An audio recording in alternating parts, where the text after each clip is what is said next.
നമസ്കാരം, സ്വാഗതം സ്പെഷ്യൽ എഡിഷനിലേക്ക്. ഇതുവരെ ഉണ്ടായിരുന്ന IPCയും CRPCയും എവിഡൻസ് ആക്റ്റുമെല്ലാം പുതിയ സംസ്കൃത നാമത്തിലേക്ക് മാറ്റി ഇന്നു മുതൽ നടപ്പിലാക്കി തുടങ്ങിയിരിക്കുന്നു കേന്ദ്ര ഭരണകൂടം.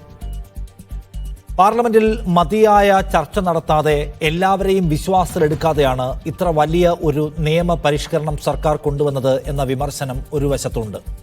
ഒപ്പം കൊണ്ടുവന്ന മാറ്റങ്ങൾ എന്തുമാത്രം ആഴത്തിലുള്ളതാണ്, എന്തുമാത്രം ആരോഗ്യ സ്വഭാവത്തിലുള്ളതാണ്, ഭരണഘടനാ മൂല്യങ്ങളെ ഉൾക്കൊള്ളുന്നതാണ്, ജനാധിപത്യ രൂപമുള്ളതാണ് എന്ന കനപ്പെട്ട ചോദ്യവും അവിടെ നിൽക്കുന്നു. പ്രതിപക്ഷത്തിന് കേൾക്കാൻ സമയമുണ്ടായില്ല എന്ന വിമർശനത്തെ കേന്ദ്ര സർക്കാർ ഏതാണ്ട് നിരാകരിക്കുകയാണ്. അതേസമയം ഇതിനകത്തുള്ളത് കരിനിയമങ്ങളാണെന്ന്, പൗരാവകാശത്തെ മറികടക്കുന്നതാണെന്ന്, അമിതാധികാര പ്രയോഗത്തിൻ്റെതാണെന്ന് പറയാൻ മുഖ്യധാരയിൽ നിന്ന് വലിയ ശബ്ദങ്ങൾ നാം കേൾക്കുന്നുമില്ല.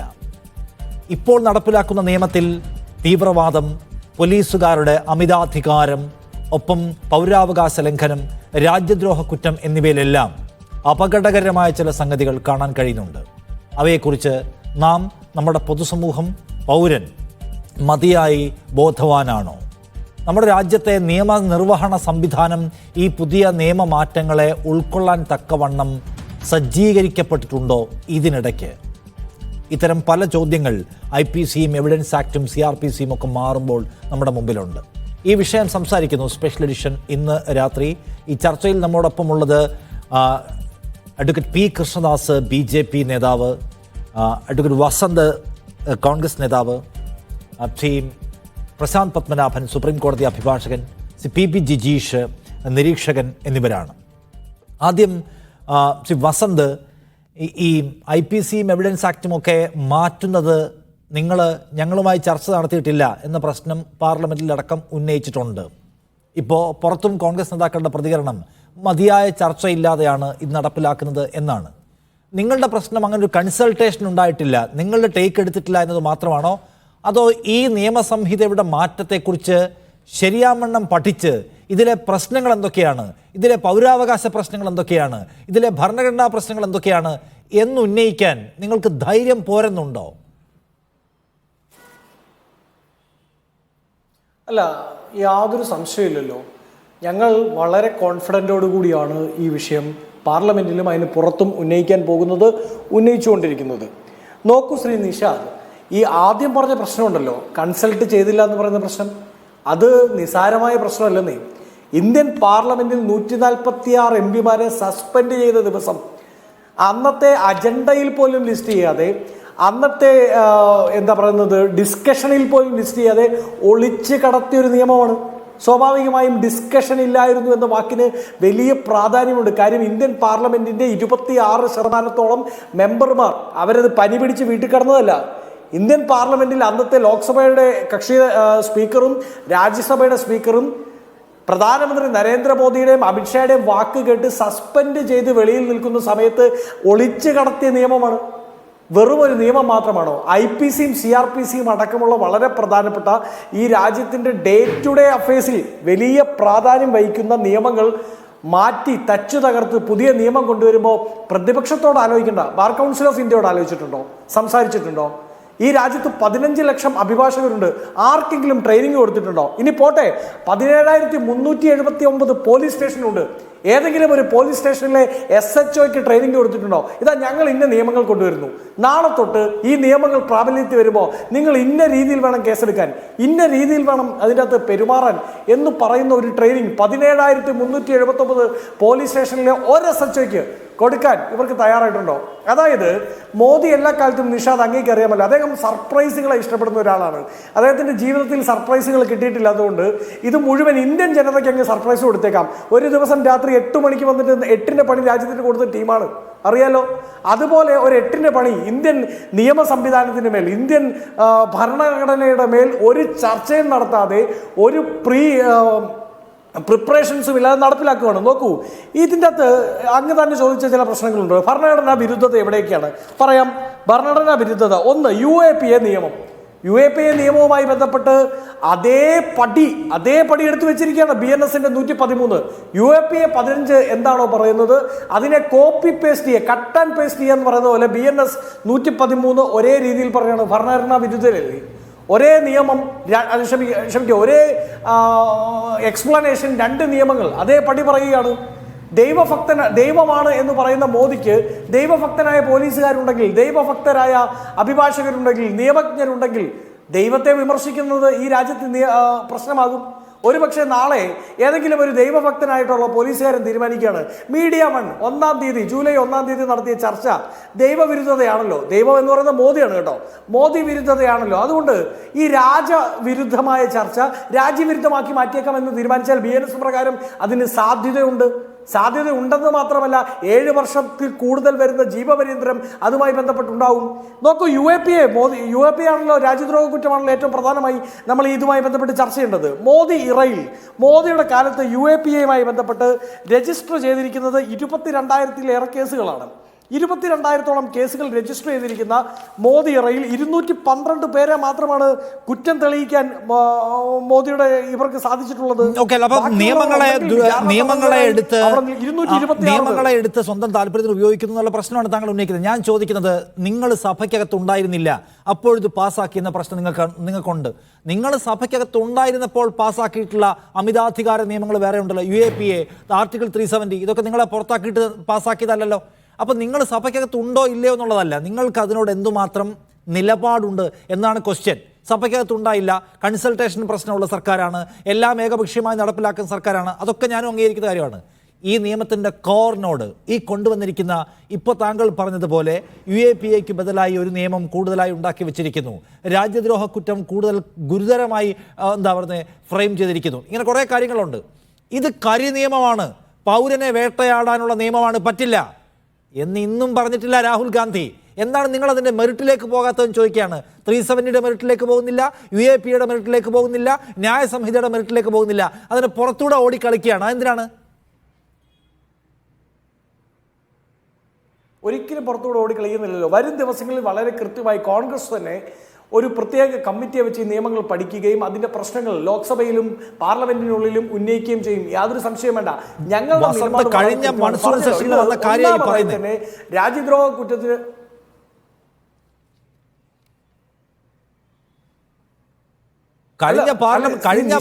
കഴിഞ്ഞ മൺസൂൺ സെഷനിൽ വന്ന ഒരു ബില്ലിന്റെ വിശദാംശം പുറത്തു വന്നിട്ട് ഇപ്പോഴാണ് നിങ്ങൾ പഠിക്കാൻ പോകുന്നത്. രാജ്യത്തെ അക്കാഡമിഷ്യന്മാരായിട്ടുള്ള നിയമരംഗത്ത് പ്രവർത്തിക്കുന്ന ആളുകൾ, അഭിഭാഷകർ, പ്രതിപക്ഷത്തുള്ള മറ്റ് പല സംഘടനകളും ഇതിന്റെ ഇഷ്യൂസ് ഉന്നയിച്ച് കഴിഞ്ഞു. നിങ്ങൾ ഇനി കമ്മിറ്റിയെ വെച്ച് പഠിക്കാൻ പോകുന്നതേ ഉള്ളൂ. എന്ന് വെച്ചാൽ ഈ നിയമം പൗരന്റെ തലയിൽ വന്ന് ഇടുത്തി പോലെ വീണ് മനുഷ്യർ അകത്ത് പോയതിന് ശേഷമേ നിങ്ങൾ പഠിക്കാൻ പോകുന്നുള്ളതാണ്. ഒരിക്കലുമില്ല. ജയറാം രമേശ് അന്ന് നടത്തിയ ഈ നിയമം ഇവർ കൊണ്ടുവരുന്ന അന്നത്തെ പ്രസ് മീറ്റ് അങ്ങ് ശ്രദ്ധിച്ചാൽ മതി. വളരെ കൃത്യമായി കോൺഗ്രസിന്റെ പ്രോസ് ആൻഡ് കോൺസ് പറഞ്ഞിട്ടുണ്ട്. അതിൽ ഏറ്റവും പ്രധാനപ്പെട്ട പ്രശ്നമായി ഞങ്ങൾ കാണുന്നത് രാജ്യദ്രോഹ നിയമത്തെ ഏത് കോൺസ്റ്റബിളിന് വേണമെങ്കിലും എടുത്ത് ഉപയോഗിക്കാൻ പറ്റുമെന്നുള്ളതാണ്. നോക്കൂ, ഗാന്ധിയൻ സമരം, ഈ പ്രശ്നപ്രകാരം ആത്മഹത്യാ കുറ്റമെടുക്കാം. ഗാന്ധിയൻ സമരത്തിൽ BNS പറയുന്നത് IPC 309 നടപടിയേ ഇല്ല. സമരമാർഗത്തിൽ ആത്മഹത്യാ കുറ്റം ഏർപ്പെടുത്താൻ പാടില്ലെന്ന് സുപ്രീം കോടതി പറഞ്ഞ് റിവോക്ക് ചെയ്തൊരു നിയമം BNSൽ 226 കൊണ്ടുവന്നിരിക്കുകയാണ്.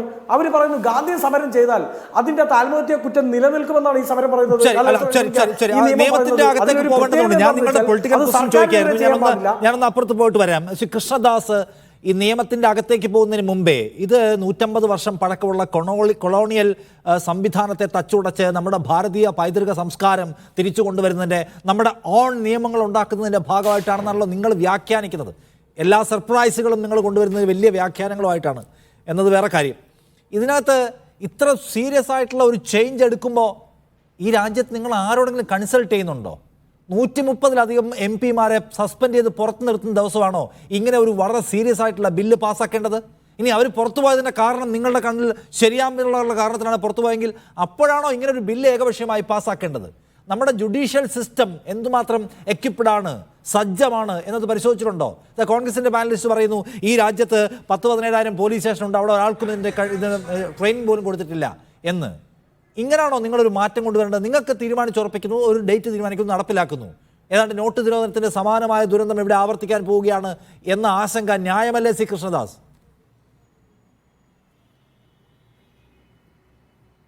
ഒരു ന്യായവുമില്ല നിഷാദേ. നമുക്കിതൊക്കെ ചാനൽ ചർച്ചയിൽ പറയാം, വാഗ്വാദങ്ങൾ നടത്താം, തർക്കിക്കാം, അതിലൊന്നും തെറ്റൊന്നുമില്ല. അതിനുള്ള അവകാശം നമ്മുടെ ഭരണഘടന നൽകുന്നുണ്ടല്ലോ. എന്താ ഇവിടെ സംഭവിച്ചത്? കാര്യങ്ങളറിയാതെ വസ്തുതകളോട് പുറംതിരിഞ്ഞു നിന്നുകൊണ്ട് അതിനെ മുഖം തിരിച്ച് ഞങ്ങൾക്കിതൊന്നും അറിയില്ല, ഞങ്ങളിതൊന്നും കണ്ടിട്ടില്ല എന്ന് കോൺഗ്രസ്സുകാർക്ക് പറയാം. ഈ നിയമങ്ങൾ പാസ്സാക്കുന്നതിന് വേണ്ടി അല്ലെങ്കിൽ നിയമങ്ങൾ പുനഃക്രമീകരണം നടത്തുന്നതിന് വേണ്ടി പ്രത്യേകിച്ച് നമ്മുടെ രാജ്യത്തെ ക്രിമിനൽ നടപടിക്രമങ്ങൾ അതെല്ലാം കൃത്യമായി നിഷാദ് നേരത്തെ പുച്ഛത്തോടു കൂടി സൂചിപ്പിച്ച നമ്മുടെ രാജ്യത്തിൻ്റെ സംവിധാനത്തിനനുസരിച്ച് മാറ്റുക എന്ന് പറയുന്നതിന് നിങ്ങളെന്തിനാണ് പുച്ഛിക്കുന്നത്? കൊളോണിയൽ സംവിധാനങ്ങൾ മാറ്റാൻ തന്നെയാണെന്നേ, അതിൽ തെറ്റൊന്നുമില്ല. നിങ്ങളതിനെ എന്തിനാ തെറ്റായി കാണുന്നത്? അല്ല, കൊളോണിയൽ സംവിധാനങ്ങളുടെ അടിത്തറ തുടരുകയാണ്. 95% കൊളോണിയൽ നിയമസംഹിതയിലെ വ്യവസ്ഥകൾ അതുപോലെ തുടരുന്നു. നിങ്ങൾക്ക് ആവശ്യമുള്ള ചില കാര്യങ്ങളുണ്ട്, അത് നിങ്ങൾ മാറ്റി നിങ്ങൾക്ക് ആവശ്യമുള്ള ചില സാധനങ്ങൾ ചേർക്കണം, അത് ചേർത്തു. പോസിറ്റീവായ സൈഡ്സ് ഇല്ലെന്ന് ഞാൻ പറയില്ല കേട്ടോ. പോസിറ്റീവായിട്ടുള്ള ഒരുപാട് കാര്യങ്ങളുണ്ട്. ഈ പ്രൊസീജിയേഴ്സ്, ഈ നടപടിക്രമങ്ങളെല്ലാം വീഡിയോയിൽ പകർത്തണം, വിചാരണ വേഗത്തിലാക്കണം, പ്രതി അബ്സ്കോണ്ടിങ് ആണ് എന്നതുകൊണ്ട് വിചാരണ വൈകിക്കരുത്, കുറേ അധികം പോസിറ്റീവായ സംഗതികളുണ്ട്. പക്ഷെ അതിനേക്കാൾ ഗൗരവതരമായ പൗരൻ്റെ മൗലികാവകാശത്തെ മറികടക്കാൻ പോന്ന പല്ലും നഖവുമുള്ള വ്യവസ്ഥകൾ ഇതിൽ അസാധാരണമാം വിധം എഴുതി ചേർത്തിട്ടുണ്ട്. ബാക്കി 95% സംഗതി എക്സിസ്റ്റിംഗ് തുടരുകയാണ് എന്നതുകൂടി കാണണം. അതുകൊണ്ട് മൊത്തത്തിൽ നിങ്ങൾ ഇളക്കി മറിച്ചു എന്നൊന്നും പറയരുത്. പേര് 3 എണ്ണവും നിങ്ങൾ മാറ്റിയിട്ടുണ്ട്. പക്ഷെ എന്നാലും ഞാൻ പറയുന്നത് എന്തുകൊണ്ട് കൺസൾട്ട് ചെയ്തില്ല എന്നുള്ളതാണ്. അതിൻ്റെ അകത്തേക്ക് നമുക്ക് രണ്ടാമത് പോവാം. എന്തുകൊണ്ട് പ്രതിപക്ഷത്തെ കൺസൾട്ട് ചെയ്തില്ല? 2, നമ്മുടെ സംവിധാനത്തെ എന്തുകൊണ്ട് എക്വിപ്ഡ് ആക്കിയില്ല?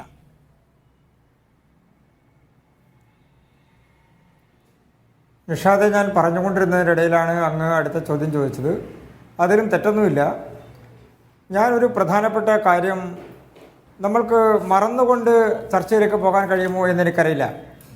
ഇതിനു വേണ്ടിയുള്ളൊരു കമ്മിറ്റി, അത് ഞാൻ പറഞ്ഞുകൊണ്ടിരുന്നപ്പോഴാണ് അങ്ങ് വേറെ വിഷയത്തിലേക്ക് പോയത്. ഇതിനു വേണ്ടിയുള്ള കമ്മിറ്റി കോൺസ്റ്റിറ്റ്യൂട്ട് ചെയ്യുന്നത് 2020-ലാണ്. ഡോക്ടർ രൺബീർ സിംഗിൻ്റെ നേതൃത്വത്തിലുള്ള കമ്മിറ്റി കോൺസ്റ്റിറ്റ്യൂട്ട് ചെയ്തതിന് ശേഷം ഏതാണ്ട് 2.5 വർഷക്കാലം ഈ രാജ്യത്തെ എല്ലാ സംവിധാനങ്ങളുമായി, സർക്കാരുകളുമായി, ത്രിതല സംവിധാനങ്ങളിലുള്ള സംവിധാനങ്ങളുമായി, അത് പോലീസിനെ സംബന്ധിച്ചാണെങ്കിലും അഡ്മിനിസ്ട്രേറ്റീവ് സംവിധാനത്തെ സംബന്ധിച്ചാണെങ്കിലും സംസ്ഥാന സർക്കാരുകളെ സംബന്ധിച്ചാണെങ്കിലും അതിൻ്റെ കൺസൾട്ടേഷൻസ് നടത്തി, അതിൻ്റെ സ്റ്റേക്ക് ഹോൾഡേഴ്സായിട്ടുള്ള മുഴുവൻ ആളുകളുമായി കൺസൾട്ടേഷൻസ് നടത്തി, ചർച്ചകൾ നടത്തി, പൊതുജനങ്ങളിൽ നിന്ന്, ഈ രാജ്യത്തെ 140 കോടി വരുന്ന പൊതുജനങ്ങളിൽ നിന്ന് അഭിപ്രായങ്ങൾ സ്വീകരിച്ച്, അഭിപ്രായങ്ങൾ നൽകുന്നവർക്ക് നൽകാം, കോൺഗ്രസ്സുകാർക്ക് നൽകണ്ടെങ്കിൽ നൽകണ്ട, ഈ രാജ്യത്തെ എല്ലാ വിഭാഗം ആളുകളിൽ നിന്നും അഭിപ്രായങ്ങൾ സ്വീകരിച്ച് അതിനെ ക്രോഡീകരിച്ചുകൊണ്ട് നിഷാദ് നേരത്തെ സൂചിപ്പിച്ചതുപോലെ ഒരു സംവിധാനത്തെ മാറ്റുക എന്ന് പറഞ്ഞാൽ, ഒരു സിസ്റ്റത്തെ മാറ്റുക എന്ന് പറഞ്ഞാൽ അതിനെ 100% മാറ്റുക എന്നുള്ളതല്ലോ. അതിൻ്റെ സംവിധാനങ്ങൾ, നിലവിൽ നിലനിൽക്കുന്ന സംവിധാനങ്ങൾ ഉൾപ്പെടുത്തിക്കൊണ്ട് തന്നെ കാലാനുസൃതമായ മാറ്റങ്ങൾ ഉൾക്കൊണ്ടുകൊണ്ട് ക്രിമിനൽ നടപടിക്രമങ്ങളിലും ക്രിമിനൽ നടപടി സംവിധാനങ്ങളിലുമെല്ലാം, അത് തെളിവെടുപ്പിൻ്റെ കാര്യത്തിലാണെങ്കിലും എവിഡൻസിൻ്റെ കാര്യത്തിലാണെങ്കിലും അതുമായി ബന്ധപ്പെട്ടുള്ള ട്രയൽ സംവിധാനങ്ങളിലാണെങ്കിലും കേസെടുക്കുന്ന കാര്യത്തിലാണെങ്കിലും പോലീസുകാർക്കുള്ള അധികാരത്തെ സംബന്ധിച്ചാണെങ്കിലും ജുഡീഷ്യൽ സംവിധാനത്തെ സംബന്ധിച്ചാണെങ്കിലും കൃത്യമായ വിവക്ഷ ഉൾപ്പെടുത്തിക്കൊണ്ട് ഒരു ജനറൽ ന്യൂട്രലായി മുഴുവൻ ആളുകൾക്കും അവകാശങ്ങളും അവരുടെ സംവിധാനങ്ങളും സംരക്ഷിക്കുന്ന തരത്തിൽ, പ്രത്യേകിച്ച് പ്രതികൾക്ക് മാത്രമല്ല ഇരകൾക്ക് കൂടി 100% അവരുടെ സംരക്ഷണം ഉറപ്പാക്കിക്കൊണ്ട്, പ്രത്യേകിച്ച് ഇരകളുടെ കാര്യത്തിൽ നമ്മുടെ സംവിധാനങ്ങളെല്ലാം പലപ്പോഴും എന്താണ്, ക്രിമിനൽ സംവിധാനങ്ങൾ ഒരു അക്യൂസ്ഡ് ഓറിയന്റഡാണ്. പ്രതിക്ക് വേണ്ടിയിട്ടുള്ള സംവിധാനങ്ങൾ, പ്രതിക്ക് വേണ്ടിയിട്ടുള്ള അവകാശവാദങ്ങൾ, പ്രതിക്ക് വേണ്ടിയിട്ടുള്ള ഭരണഘടനാ സംവിധാനങ്ങൾ, പ്രതിക്ക് വേണ്ടിയിട്ടുള്ള അവകാശ സംരക്ഷണങ്ങൾ, പ്രതിക്ക് വേണ്ടിയിട്ടുള്ള മനുഷ്യാവകാശങ്ങൾ ഈ സംവിധാനത്തിൽ നിന്ന് മാറി ഇരകൾക്ക് കൂടി മനുഷ്യാവകാശങ്ങളും ഇരകൾക്ക് കൂടി പൂർണ്ണമായിട്ടുള്ള സംരക്ഷണവും ഉറപ്പാക്കിക്കൊണ്ടുള്ള ഒരു ജനറൽ ന്യൂട്രൽ സംവിധാനമല്ലേ കൊണ്ടുവന്നിട്ടുള്ളത്. അതിലെന്താ സംശയമുള്ളത്? മുഴുവൻ ആളുകളെയും ഈ സംവിധാനത്തിന്റെ കീഴിൽ ഒന്നായി കാണുന്ന, സ്ത്രീ പുരുഷ വ്യത്യാസമില്ലാതെ, സംശയമില്ല. നിങ്ങളുടെ ആത്മവിശ്വാസമാണ്, നിങ്ങളുടെ വാദവും നിങ്ങളുടെ നെറേറ്റീവുമാണ്. ഞാൻ ചോദിക്കുന്നത് അത് അങ്ങനെയല്ല, മറിച്ച് ഇതിനകത്ത് അപകടമുണ്ടെന്ന് അഭിപ്രായമുള്ള ആളുകൾ ഇവിടെ ഉണ്ട്. പ്രതിപക്ഷത്തുണ്ട്, നിയമരംഗത്തുണ്ട്, സിവിൽ സൊസൈറ്റിയിലുണ്ട്. ഇത് കുഴപ്പമാണ് വരാൻ പോകുന്നതെന്ന് അഭിപ്രായമുള്ള ആളുകൾ. ഇത് ഗംഭീരമാണെന്ന് നിങ്ങൾ പറഞ്ഞോളൂ, തെറ്റൊന്നുമില്ല. അപ്പോൾ ഈ 2 അഭിപ്രായങ്ങളോ 3 അഭിപ്രായങ്ങളോ ഉണ്ടാവുന്ന ഘട്ടത്തിലാണ് ഒരു പ്രോപ്പർ ഡെമോക്രാറ്റിക് വേയിലുള്ള ഒരു ഡിസ്കഷൻ ഉണ്ടാവണം, ചർച്ച ഉണ്ടാവണം എന്ന് പറയുന്നതിൻ്റെ കാര്യം. ശരിയാണ്, ആളുകളിൽ നിന്ന് അഭിപ്രായം സ്വീകരിച്ചു, കമ്മിറ്റി ഉണ്ടായിരുന്നു. ഞാൻ ചോദിച്ച ഫൈനൽ ഡ്രാഫ്റ്റ്, അമിത്ഷായുടെ ആഭ്യന്തര മന്ത്രാലയം ഉണ്ടാക്കിയ ഫൈനൽ ഡ്രാഫ്റ്റ് ഡിസ്കസ് ചെയ്യണ്ടേ? ഇതാണ് ഞങ്ങൾ നടപ്പിലാക്കാൻ പോകുന്ന നിയമം. ജനങ്ങളുമായിട്ട് ഡിസ്കസ് ചെയ്തില്ലല്ലോ. അഭിപ്രായങ്ങൾ തേടി നിങ്ങൾക്ക് ഇഷ്ടമുള്ള എടുത്തു, ചിലപ്പോൾ ഒന്നും എടുത്ത് കാണത്തില്ല, ചിലപ്പോൾ എല്ലാം എടുത്ത് കാണും. നിങ്ങളുണ്ടാക്കിയ അന്തിമ കരട് ഡിസ്കസ് ചെയ്തിട്ടുണ്ടോ? ഇല്ല. നിങ്ങൾ ബില്ല് കൊണ്ടുവന്നപ്പോൾ ബില്ല് പാർലമെന്റ് ഡിസ്കസ് ചെയ്തോ? ഇല്ല. അവരെ 140 പേരെ എന്തോ കാരണത്തിന് പുറത്താക്കി പാസ്സാക്കി. ഇതെങ്ങനെയാണ് ഇത്രയും സീരിയസ് ആയിട്ടുള്ള ഒരു സ്റ്റെപ്പ് ഒരു ഒരു ജനാധിപത്യ വിരുദ്ധമായ സ്പേസിലൂടെ സ്മഗിൾ ചെയ്യുന്നത് എങ്ങനെയാണ്? തെറ്റായ കാര്യങ്ങൾ നിരന്തരമായി ജനങ്ങളോട് പറഞ്ഞാൽ അത് ശരിയാകുമെന്ന് ധരിച്ചാൽ അത് ശരിയാകുമോ എന്ന് എനിക്കറിയില്ല. നമ്മുടെ രാജ്യത്ത് ഈ ചർച്ചകൾക്കെല്ലാം ശേഷം ഓഗസ്റ്റ് മാസം 11-ാം തീയതി 2023 ഈ ബില്ല് ഇൻട്രൊഡ്യൂസ് ചെയ്യുന്നു. അതുമായി ബന്ധപ്പെട്ടുകൊണ്ട് പാർലമെൻ്ററി സ്റ്റാൻഡിംഗ് കമ്മിറ്റി, ആഭ്യന്തര വകുപ്പിൻ്റെ പാർലമെൻ്ററി സ്റ്റാൻഡിംഗ് കമ്മിറ്റി ഇതിൻ്റെ റെക്കമെൻഡേഷൻസ്, ഇതുമായി ബന്ധപ്പെട്ടുകൊണ്ടുള്ള വിഷയങ്ങൾ അത് വീണ്ടും പരിശോധിക്കുന്നു, അത് പഠിക്കുന്നു, അതിൻ്റെ ചർച്ചകൾ കൊണ്ടുവരുന്നു, അതുമായി ബന്ധപ്പെട്ടുകൊണ്ടുള്ള കാര്യങ്ങൾ നിർദ്ദേശിക്കുന്നു. അതിനുശേഷം ഡിസംബർ മാസം 12-ാം തീയതി പാർലമെൻറ്റിൽ അവതരിപ്പിക്കുന്നു. അതിനുശേഷം ഡിസംബർ മാസം 23-ാം തീയതിയാണ് ഇത് പ്രസിഡന്റിൻ്റെ കൺസെൻറ്റിന് വേണ്ടി അയക്കുന്നത്. 25-ാം തീയതി നടപ്പാക്കാൻ പറ്റുന്ന സംവിധാനങ്ങളുമായി സർക്കാർ മുന്നോട്ട് പോവുകയും ചെയ്തത്. 3 വർഷക്കാലം അതിൽ കൂടുതൽ കാലം 2020 കോൺസ്റ്റിറ്റ്യൂട്ടീവ് കമ്മിറ്റി 2023 ഈ ബില്ല് അവതരിപ്പിക്കുന്നത് വരെയുള്ള കാലഘട്ടത്തിൽ പൊതുജനങ്ങളിൽ നിന്ന് മാത്രമല്ല മുഴുവൻ ആളുകളിൽ നിന്നും അഭിപ്രായം കേൾക്കുകയും അഭിപ്രായങ്ങൾ സ്വീകരിക്കുകയും ചർച്ച നടത്തുകയും ചെയ്തിട്ടുള്ള സംവിധാനമാണ്. കോൺഗ്രസ്സുകാർ 3 വർഷക്കാലം എന്ത് ചെയ്യായിരുന്നു എന്ന് ഞാൻ ചോദിക്കില്ല. ഞാൻ ചോദിക്കുന്നത് ഫൈനൽ ഡ്രാഫ്റ്റിനെ കുറിച്ചാണ്. കമ്മിറ്റി ഉണ്ടായിരുന്നു, കമ്മിറ്റി ആളുകളിൽ നിന്ന് അഭിപ്രായം സ്വീകരിക്കുന്നൊക്കെയുള്ള എനിക്ക് തർക്കമില്ല. ഞാൻ ചോദിക്കുന്നത് നിങ്ങൾ ഉണ്ടാക്കിയ ബില്ലെന്ന് വെച്ചാൽ നിങ്ങളുടെ താല്പര്യം വെച്ച് ഉണ്ടാക്കിയ ബില്ലാണ്. ആ ബില്ല് പാർലമെന്റ് വഴിയാണ് നിയമമാവേണ്ടത്. ആ പാർലമെന്റിൽ ഇന്ത്യയിലെ മുഴുവൻ ജനങ്ങളുടെയും പ്രാതിനിധ്യം ആ ചർച്ചയിൽ ആ ബില്ലിന്മേൽ ഉറപ്പാക്കാൻ നിങ്ങൾക്ക് പറ്റിയിട്ടില്ല. നിങ്ങൾ 140ഓളം MP പുറത്തു നിൽക്കെ ഡിസൻസ് ഉണ്ടെങ്കിൽ അത് കേൾക്കാതെ, വ്യത്യസ്ത അഭിപ്രായം ഉണ്ടെങ്കിൽ അത് പരിഗണിക്കാതെ അങ്ങനെയാണ് ആ ബില്ല് പാസ്സാക്കിയത്. അത് കള്ളക്കടത്താണ് എന്ന ആരോപണം വേണമെങ്കിൽ കടത്തി പറയാൻ പറ്റും. കാരണം ഇത് ഒരു ജനാധിപത്യ രൂപയായിട്ടുള്ള വരവല്ല വന്നത്.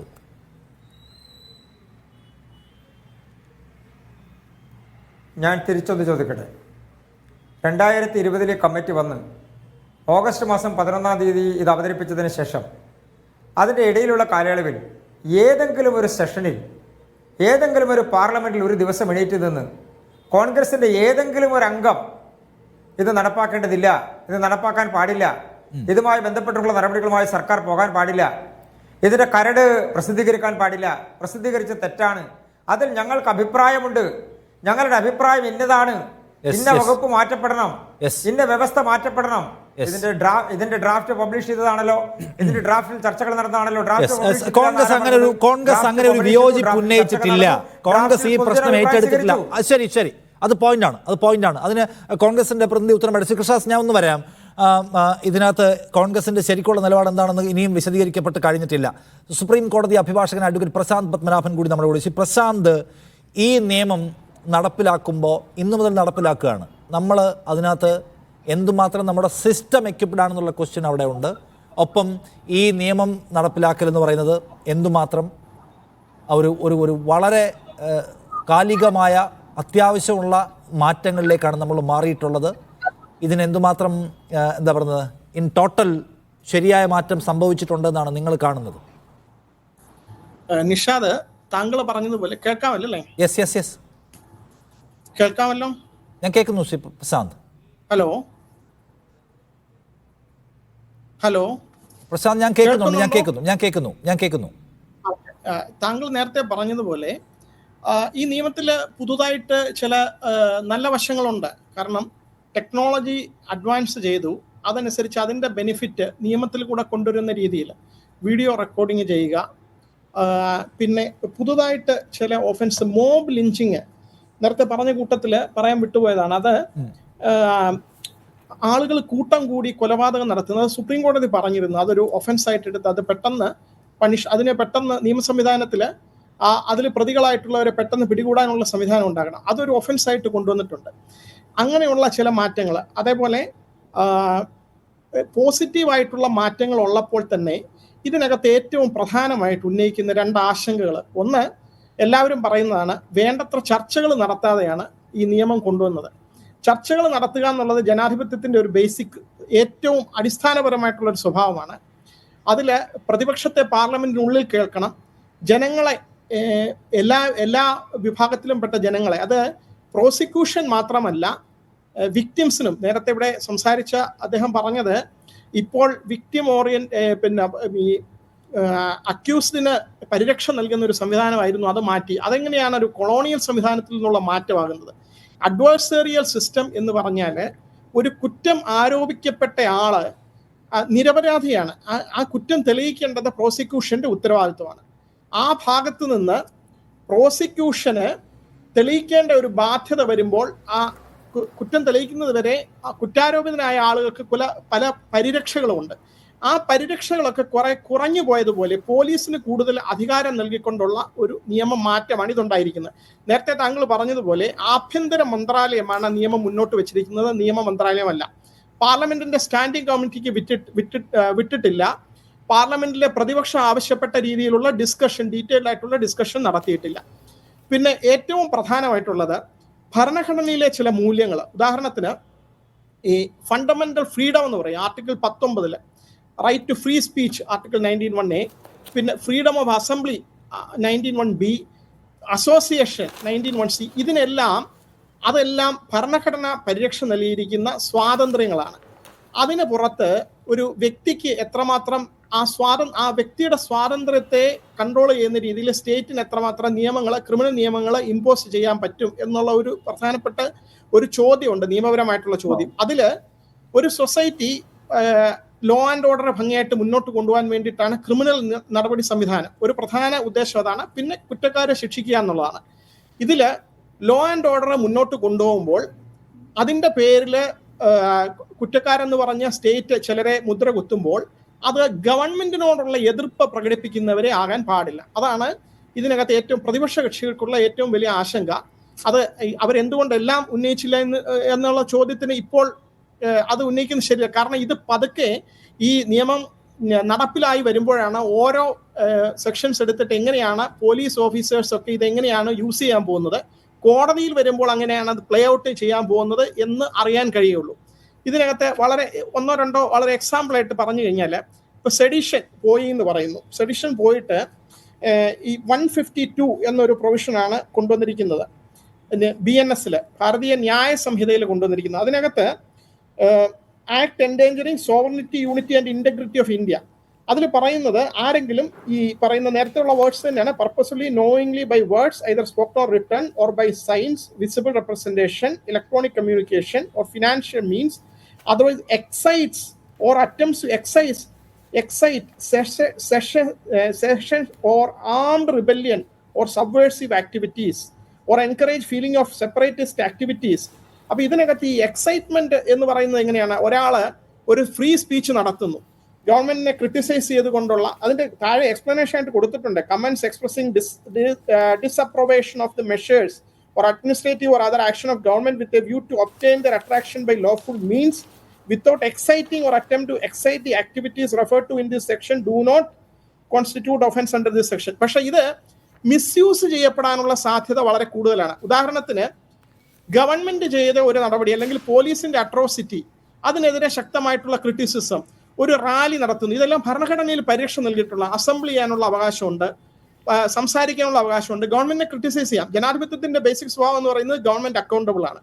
അപ്പം ഗവൺമെന്റിനെ ക്രിട്ടിസൈസ് ചെയ്തുകൊണ്ട് ഒരു സ്പീച്ച് നടത്തും, അതിനകത്ത് എക്സൈറ്റഡ് ആയി, അത് കേട്ടുകൊണ്ടിരിക്കുന്നവർ എക്സൈറ്റഡ് ആയി എന്ന് പറഞ്ഞ് ഈ സെക്ഷൻ പോലീസുകാര് ഒരു സ്റ്റേറ്റ് ഗവൺമെന്റ് ഏതെങ്കിലും ഏത് പാർട്ടി ഇരിക്കുന്ന സംസ്ഥാനവും ആകാം, അവിടുത്തെ പോലീസ് അത് മിസ്യൂസ് ചെയ്യുകയാണെങ്കിൽ എന്താണ് പൗരന് കൊടുത്തിരിക്കുന്ന പരിരക്ഷ? ഈ ഒരു ചോദ്യമുണ്ട്. ഇതാണ് ഏറ്റവും പ്രധാനപ്പെട്ട ഒരു ഇത്. അതേപോലെ തന്നെ നമ്മൾ നേരെ തിരിച്ചും മനസ്സിലാക്കേണ്ടത്, IPC-യിലെ ചില ഓഫൻസ് എടുത്ത് മാറ്റി എന്ന് പറയുന്നു. 377 മുഴുവനായിട്ട് കളഞ്ഞു. അപ്പം സുപ്രീം കോടതിയുടെ വിധി അനുസരിച്ച് കൺസെൻഷ്വൽ ആയിട്ടുള്ള പ്രൈവറ്റിലുള്ള അഡൾട്ട് ഹോമോസെക്ഷൽ ബിഹേവിയർ മാത്രമാണ് ക്രിമിനാലിറ്റി എടുത്ത് കളഞ്ഞത്. ഇപ്പോൾ അത് കംപ്ലീറ്റ് ആയിട്ട് എടുത്ത് കളഞ്ഞിരിക്കുകയാണ്. അതിൽ ഒരു ട്രാൻസ്ജെൻഡറിനെ ഒരു സെക്ഷൽ അസോൾട്ട് നേരിടുകയാണെങ്കിൽ അതിന് എന്താണ് പരിരക്ഷയുള്ളത്? അതേപോലെ പണ്ട് IPC-യിൽ ഒരു സെക്ഷൻ, അതിൽ മാസ് ഡ്രില്ലിങ് നടത്തുന്നത് ഒരു ഒഫൻസ് ആയിട്ട് IPC-യിൽ 153AA എന്ന് പറയും. അതായത് ആയുധങ്ങളൊക്കെ ഉപയോഗിച്ച് മാസ് ഡ്രില്ലിങ് നടത്തുകയാണെങ്കിൽ അത് ആരെ ഉദ്ദേശിച്ചുള്ളതാണെന്ന് മനസ്സിലായി. 2005 ഒരു അമെൻമെന്റ് വഴി കൊണ്ടുവന്നതാണ്. അതിപ്പോൾ പുതിയ ഭാരതീയ ന്യായ സംഹിതയിൽ അതില്ല. അപ്പോൾ ഒരു ലാത്തിയൊക്കെ വീശി ആരെങ്കിലും കുറച്ച് പേര് പ്രകടനമൊക്കെ നടത്തി മാസ് ഡ്രില്ലിംഗ് ഒക്കെ നടത്തുകയാണെങ്കിൽ അത് പുതിയ ന്യായ സംഹിതയിൽ അതൊരു ഓഫൻസ് അല്ല എന്നാണ് പറയുന്നത്. അപ്പൊ ഇങ്ങനെ പല കാര്യങ്ങൾ നമ്മൾ കാണാനിരിക്കുന്നതേ ഉള്ളൂ. ഈ കസ്റ്റോഡിയൽ ഇന്ററേഗേഷൻ, ഈ ഒരു പ്രതിയെ കസ്റ്റഡിയിൽ എത്ര ദിവസം വെക്കാം എന്നുള്ളതിൻ്റെ അത് സമയം പരിധി നീട്ടിയിട്ടുണ്ട്. ബെയിൽ കിട്ടാനുള്ള സാധ്യതകൾ മങ്ങുന്നു. ഒറ്റനോട്ടത്തിൽ ചില പോസിറ്റീവ് സൈഡ്സ് കാണാൻ കഴിയുന്നുണ്ട്. നമ്മുടെ സൊസൈറ്റിയും നമ്മുടെ ടെക്നോളജിയും അപ്ഡേറ്റഡ് ആവുന്നതിനനുസരിച്ച് നിയമം കുറച്ച് അപ്ഡേറ്റഡ് ആവാൻ ശ്രമിക്കുന്നത് കാണാൻ കഴിയുന്നുണ്ട്, നല്ല കാര്യം. പക്ഷെ അതിനെല്ലാം അപ്പുറം പൗരന്റെ അടിസ്ഥാന സ്വാതന്ത്ര്യത്തിന് മേലെ കയറാൻ ഭരണകൂടത്തിന് കഴിയും എന്ന വ്യവസ്ഥയാണ് ഏറ്റവും ഭയപ്പെടുത്തുന്ന ഒന്ന്. PB ജിജീഷ് എൻ്റെ കൂടെ ചേരുന്നു. ജിജീഷ്, ഇങ്ങനെ ഒരു നിയമമാറ്റം എന്ന് വെച്ചാൽ ഈ നരേന്ദ്രമോദി സർക്കാരിൻ്റെ കീഴിലെ ഏറ്റവും ശ്രദ്ധേയമായ നിയമമാറ്റങ്ങളിലൊന്നാണ്. അത് ഇന്ത്യൻ സിവിൽ സൊസൈറ്റിക്ക് എന്തുമാത്രം ആകുലതകൾ ഉണ്ടാക്കുന്നുണ്ട് ജിജീഷ്?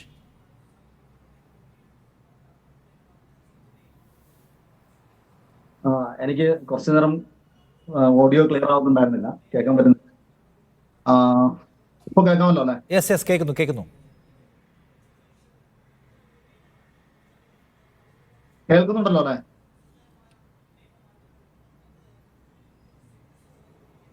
ഞാൻ കേൾക്കുന്നു ജിജീഷ്, ഞാൻ കേൾക്കുന്നു.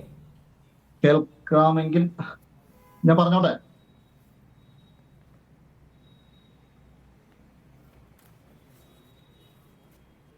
ജിജീഷ്, ഞാൻ കേൾക്കുന്നുണ്ട്, താങ്കൾ കേൾക്കുന്നില്ല? ഇപ്പൊ കേൾക്കാം. യെസ്, പറയൂ.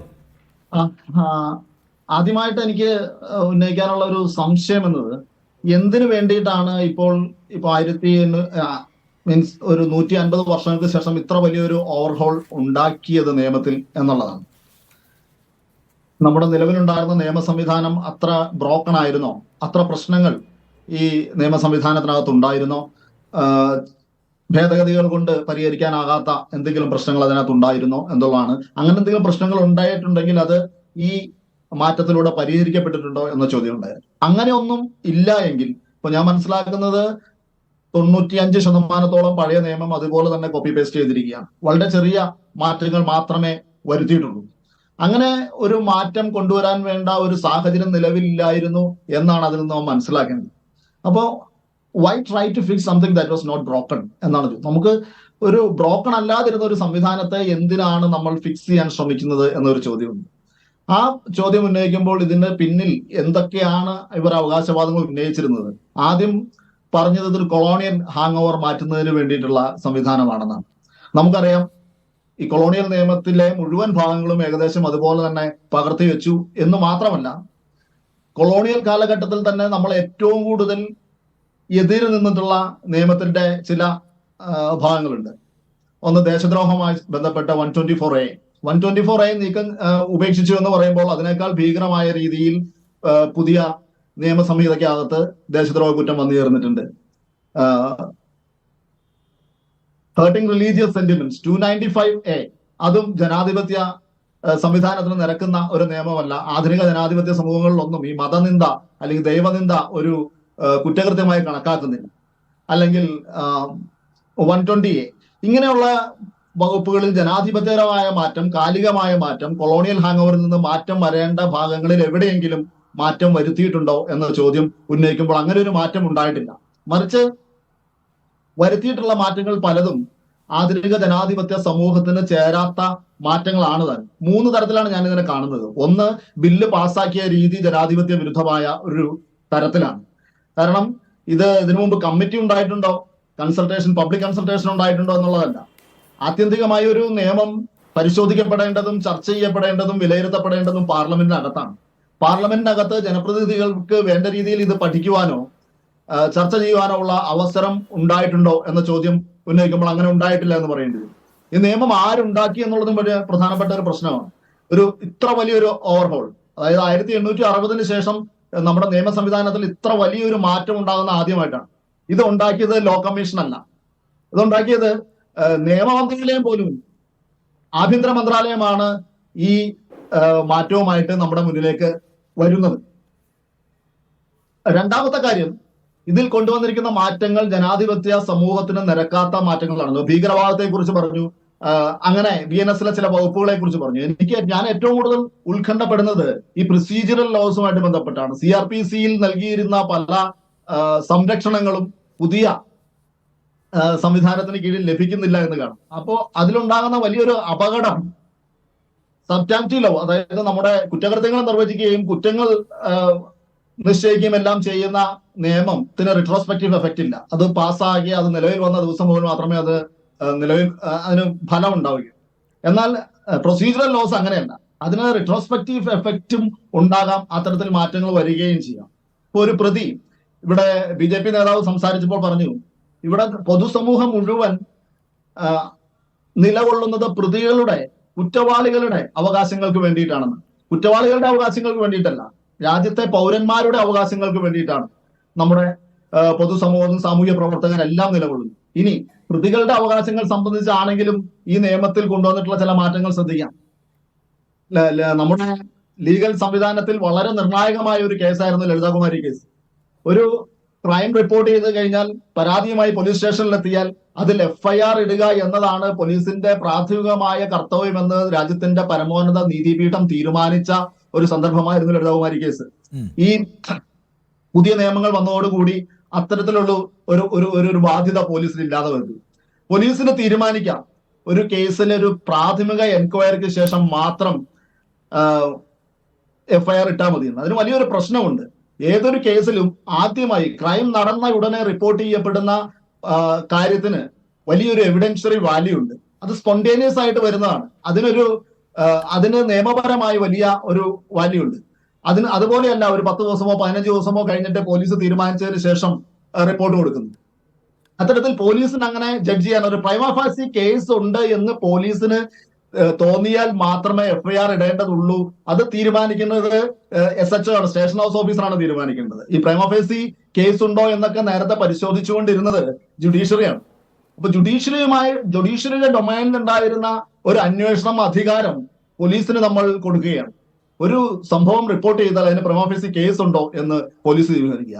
7 വർഷം വരെ തടവ് കിട്ടാവുന്ന കുറ്റകൃത്യങ്ങൾക്ക് ഇത്തരത്തിൽ പോലീസിന്റെ പ്രിലിമിനറി എൻക്വയറിക്ക് ശേഷം മാത്രം FIR ഇട്ടാൽ. ഒരു ഉദാഹരണം ഞാൻ പറയാം.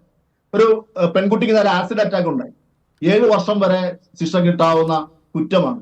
ഈ കുട്ടി പോലീസ് സ്റ്റേഷനിലേക്ക് ഓടി വന്ന് പരാതി പറഞ്ഞാൽ അവിടെ ഇരിക്കുന്ന സ്റ്റേഷൻ ഹൗസ് ഓഫീസർക്ക് തീരുമാനിക്കാം FIR ഇടണോ വേണ്ടയോ എന്നുള്ളത്. അങ്ങനെ വരുമ്പോൾ നമ്മുടെ പോലീസ് സംവിധാനത്തിനകത്ത് ബ്രൈബറിയെ, രാഷ്ട്രീയമായ സ്വാധീനങ്ങളെ, അധികാരത്തിന്റെ സ്വാധീനങ്ങളെ എല്ലാം ഇൻസ്റ്റിറ്റ്യൂഷണലൈസ് ചെയ്യാൻ കഴിയുന്ന ഒരു മാറ്റമായി ഇത് മാറുകയാണ്. അത് രാജ്യത്തെ പൗരാവകാശത്തിന് മേലെയുള്ള കടന്നുകയറ്റത്തിന്റെ സാധ്യതകളെയാണ് നിയമം തുറന്നിരുന്നത് എന്നാണ് ജിജീഷ് ചൂണ്ടിക്കാണിക്കുന്ന കാര്യം. വളരെ പെട്ടെന്ന് നമുക്ക് ഈ ചർച്ചയിലേക്ക് ഒന്ന് മടങ്ങി വരാം, മറ്റു പാനലിസ്റ്റുകളുടെ പ്രതികരണങ്ങളിലേക്ക്. ചർച്ചയിലേക്ക് വീണ്ടും ശ്രീ വസന്ത്, ഇതിലൊരു പ്രധാനപ്പെട്ട ചോദ്യം BJP പ്രതിനിധി ചോദിക്കുന്നു.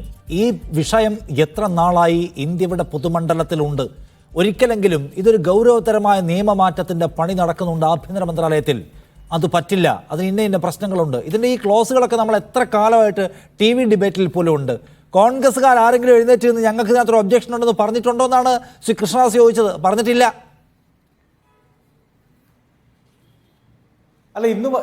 നോക്കൂ, അങ്ങ് ചോദിച്ച ചോദ്യത്തിനും കൃഷ്ണദാസിന്റെ ചോദ്യത്തിനും ഉത്തരം പറയാം. ഒന്ന്, ഇന്നത്തെ ദിവസം രാജ്യസഭയിലെ പ്രതിപക്ഷ നേതാവ് AICC പ്രസിഡന്റ് ശ്രീ മല്ലികാർജുന ഖാർഗെ വളരെ കൃത്യമായി bulldozer justice will not be allowed, bulldozer ജസ്റ്റിസുമായി നിങ്ങൾ ഇറങ്ങിയ ആ പണി നടക്കില്ല എന്ന് ഇന്ന് പറഞ്ഞിട്ടുണ്ട്.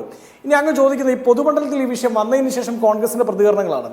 ഓഗസ്റ്റ് 12-ാം തീയതി അന്നത്തെ കോൺഗ്രസിന്റെ വക്താവായിരുന്ന കപിൽ സിബൽ വളരെ കൃത്യമായി ഡിക്റ്റേറ്റർഷിപ്പ് ലോസ് എന്ന് പറഞ്ഞുകൊണ്ട് കോൺഗ്രസിന്റെ ഔദ്യോഗിക നിലപാട് 3 പേജോളം വരുന്ന വളരെ കൃത്യമായി BNSS വരുത്തി വെക്കാൻ പോകുന്ന അപകടങ്ങളെ പറ്റി പറഞ്ഞിട്ടുണ്ട്. രാഹുൽ ഗാന്ധി രാജ്യമൊട്ടുക്കും നടന്നു പ്രസംഗിച്ചത് ഇന്ത്യൻ ഭരണഘടനയുടെ മേലുള്ള RSSന്റെ അധിനിവേശം അത് തകർക്കാൻ വേണ്ടി ഞങ്ങൾക്കൊപ്പം നിൽക്കുമെന്നാണ്. ആ അധിനിവേശത്തിൽ BNSSും പെടും. നോക്കൂ, ഈ നിയമവുമായി ബന്ധപ്പെട്ട് വളരെ പ്രധാനപ്പെട്ട വിഷയം കോൺഗ്രസ് അന്നും ഇന്നും പറയുന്നത് ഇതിലെ രാജ്യദ്രോഹവുമായി ബന്ധപ്പെട്ട പ്രശ്നങ്ങളാണ്. ഞാൻ വളരെ കൃത്യമായി പറഞ്ഞല്ലോ, കോൺഗ്രസിന്റെ നിലപാട് ഓഗസ്റ്റ് 12-ാം തീയതി കോൺഗ്രസ് ഔദ്യോഗികമായി വക്താവും പിന്നീട് ഇങ്ങോട്ട് രാഹുൽ ഗാന്ധി രാജ്യമൊട്ടുക്കും നടന്ന് പ്രസംഗിച്ചത് ഇതിനെപ്പറ്റി തന്നെയാണ്. ഇന്ന് AICCയുടെ അധ്യക്ഷൻ രാജ്യസഭയിലെ പ്രതിപക്ഷ നേതാവ് ശ്രീ മല്ലികാർജുന ഖാർഗെ പറഞ്ഞതും നാളുകളിൽ കോൺഗ്രസ് പറയാൻ ഉദ്ദേശിക്കുന്നതും ഇതേ വിഷയത്തെ പറ്റി തന്നെ ആയിരിക്കും. ഞങ്ങൾ ഉദ്ദേശിക്കുന്നത്, നോക്കൂ, ഇതിലെ രാജ്യദ്രോഹവുമായി ബന്ധപ്പെട്ട വകുപ്പുകളെ പറ്റിയാണ്. നമ്മൾ ചില പാട്ട് കേട്ടിട്ടില്ലേ Shri Nishad, same but different എന്ന് പറയുന്നത് പോലെ?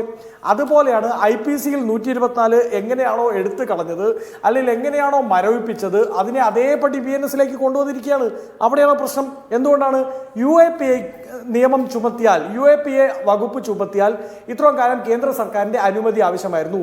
കേന്ദ്ര സർക്കാരിന്റെ അനുമതി പ്രോസിക്യൂഷൻ ആവശ്യമായിരുന്നു. എന്നാൽ പ്രോസിക്യൂഷൻ ഈ പ്രാവശ്യം UAPA ചുമത്തിയാൽ കേന്ദ്ര സർക്കാരിന്റെ അനുമതി ആവശ്യമില്ല. DYSP റാങ്കിലുള്ള ഒരു ഉദ്യോഗസ്ഥൻ വേണ്ട, ഒരു കോൺസ്റ്റബിൾ തീരുമാനിച്ചാൽ UAPA നിയമം കൊണ്ടുവരാൻ പറ്റും. അവിടെ തെളിവുകൾ പോലും ബാധകമല്ല. നോക്കൂ, സ്റ്റാൻ സ്വാമിയുടെ കേസിൽ, കൊറേഗാവ് കേസിൽ വ്യാജ തെളിവുകൾ, വ്യാജ മാൽവെയറുകൾ ഉപയോഗിച്ചുകൊണ്ട് അദ്ദേഹത്തിൻ്റെ ലാപ്ടോപ്പിലേക്ക് തെളിവ് നിർമ്മിച്ചു, കുക്കിടപ്പ് എവിഡൻസുകൾ ഉണ്ടാക്കി എന്ന് പറയുന്ന ഒരു രാജ്യത്താണ് ഇനി തെളിവുകളെ ബാധകമുള്ള, തെളിവുകൾ കേൾക്കേണ്ട കാര്യമേ ഇല്ല UAPA ചുമത്താൻ എന്നുള്ളൊരു നിയമം കൊണ്ടുവരുന്നത്. രണ്ടാമതായി ഇവർ കൃത്യമായി BNSന്റെ 114 പറയുന്നു, വിഭജനം, സായുധ കലാപം, ഐക്യം, അഖണ്ഡത, ഇന്ത്യയുടെ ഐക്യത്തിനും അഖണ്ഡതയ്ക്കുമെതിരായ പ്രവർത്തനം, ഇന്ത്യയുടെ ഐക്യത്തിനെതിരായ വിഭജന പ്രവർത്തനം, ഇന്ത്യക്കെതിരായ സായുധ കലാപം, ഇതൊക്കെ പറയുന്ന നിയമം അതിൽ ഒരു നിർവചനവും നടത്തുന്നില്ല.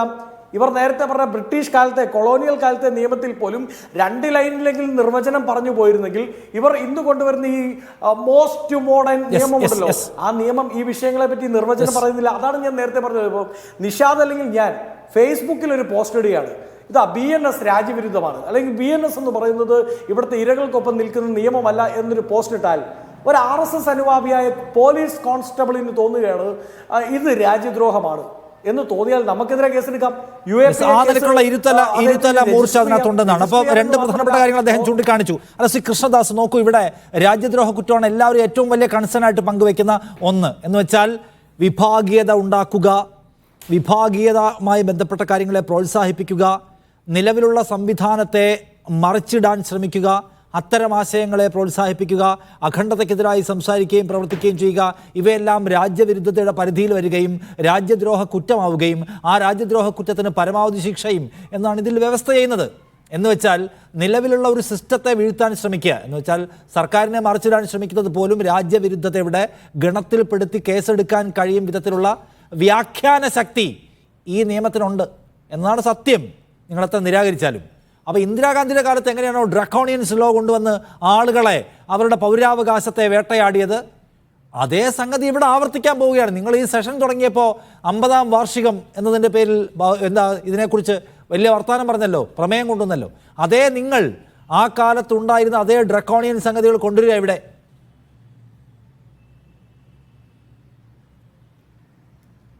നമ്മുടെ രാജ്യത്ത് ഒരു ശിക്ഷാ നിയമമോ ഒരു നടപടിക്രമമോ ഉണ്ടായാൽ അത് നടപ്പാക്കുന്നത് അമിത്ഷയും നരേന്ദ്രമോദിയും ചേർന്നാണ് എന്ന് വിശ്വസിക്കുന്ന ആളുകളോട് നമ്മൾ എത്ര പറഞ്ഞിട്ടും കാര്യമില്ല. നമ്മുടെ രാജ്യത്തൊരു നിയമം നടപ്പായാൽ അത് നടപ്പാക്കുന്ന ഏജൻസി എവിടെയാണ്? ആരാ ഇത് നടപ്പാക്കുന്നത്? പോലീസ് സംവിധാനങ്ങളും പോലീസ് സ്റ്റേഷനുകളും കേന്ദ്രീകരിച്ചുകൊണ്ട് നടക്കുന്ന സംവിധാനങ്ങളോടൊപ്പം സംസ്ഥാന സർക്കാരുകൾ നിയന്ത്രിക്കുന്ന പോലീസ് നടത്തുന്ന സംവിധാനങ്ങളല്ലേ നമ്മുടെ രാജ്യത്ത് നിലവിലുള്ളത്. കേന്ദ്ര ഗവൺമെൻറ് FIR ഇടുന്ന നിയമമേതാ? അത് ഈ നിയമങ്ങളുമായിട്ട് എന്തെങ്കിലും ബന്ധമുണ്ടോ? ഇനി അങ്ങനെ ഉണ്ടെങ്കിൽ തന്നെ രാജ്യദ്രോഹത്തിൻ്റെ കാര്യത്തിൽ ഒരു വിട്ടുവീഴ്ചക്കും സാധ്യതയുണ്ടോ? അങ്ങനെ ചർച്ച ചെയ്യേണ്ട കാര്യം തന്നെയുണ്ടോ? ഈ രാജ്യത്തിനെതിരായി, ഈ രാജ്യത്തിൻ്റെ സംവിധാനത്തിനെതിരായി, ഈ രാജ്യത്തിൻ്റെ സംവിധാനം എന്ന് പറഞ്ഞാൽ ആ ഗവൺമെൻറ് മാത്രമല്ല, ഈ രാജ്യത്തിൻ്റെ അഖണ്ഡതക്കെതിരായി, ഈ രാജ്യത്തിൻ്റെ നിയമ സംവിധാനങ്ങൾക്കെതിരായി, രാജ്യത്തിനകത്തും പുറത്തും നിന്നുകൊണ്ട് എടുക്കുന്ന നടപടികളെ സംബന്ധിച്ചും നിലപാടുകളെ സംബന്ധിച്ചും അതിനുവേണ്ടി എടുക്കുന്ന പണിയെ സംബന്ധിച്ചും എല്ലാം ഈ രാജ്യത്ത് അറിയാത്ത ആളുകളാണോ? അല്ല, അറിയാത്ത ആളുകളാണെന്ന് ചോദിച്ചാൽ കൃഷ്ണദാസ്, നിങ്ങൾ ഈ രാജ്യദ്രോഹ കുറ്റം എടുത്തങ്ങോട്ട് പരമാവധി വീശാൻ തുടങ്ങിയപ്പോഴാണല്ലോ സുപ്രീം കോടതി പറഞ്ഞത് അവിടെ ഇരിക്കട്ടെ, ഇപ്പോൾ തൽക്കാലം എടുത്ത് പ്രയോഗിക്കേണ്ടെന്ന്. രണ്ടാമത്തെ കാര്യം നോക്ക്, നേരത്തെ വസന്ത് ചൂണ്ടിക്കാണിച്ചു 23,000 UAPA കേസ് എടുത്തു നിങ്ങൾ വന്നിട്ട്. 1% ആളുകളെ ശിക്ഷിക്കാൻ, കുറ്റം കണ്ടെത്താൻ പറ്റിയിട്ടില്ല. ഒന്നുകിൽ ട്രയൽ നടക്കുന്നു, അല്ലെങ്കിൽ വിട്ടയക്കപ്പെട്ടിരിക്കുന്നു, ജയിലിൽ കിടക്കുന്നു കുറ്റം തെളിയിക്കാതെ. ഈ വേട്ട അങ്ങ് നടക്കുകയാണ്. അപ്പോൾ ഇതെന്തിനാണ് കൊണ്ടുവരുന്നത്? ഈ പോലീസ് നന്നായി പെരുമാറിക്കൊള്ളുന്നതാണോ? എവിടെയാണ് ഇന്ത്യയുടെ ചരിത്രത്തിൽ, ലോകത്തിൻ്റെ ചരിത്രത്തിൽ പോലീസ് അങ്ങനെ വളരെ മാതൃകാപരമായി മനുഷ്യൻ്റെ അവകാശത്തിനൊപ്പം നിന്നുകൊണ്ട് അങ്ങനെ പ്രവർത്തിച്ച ചരിത്രമുള്ളത്?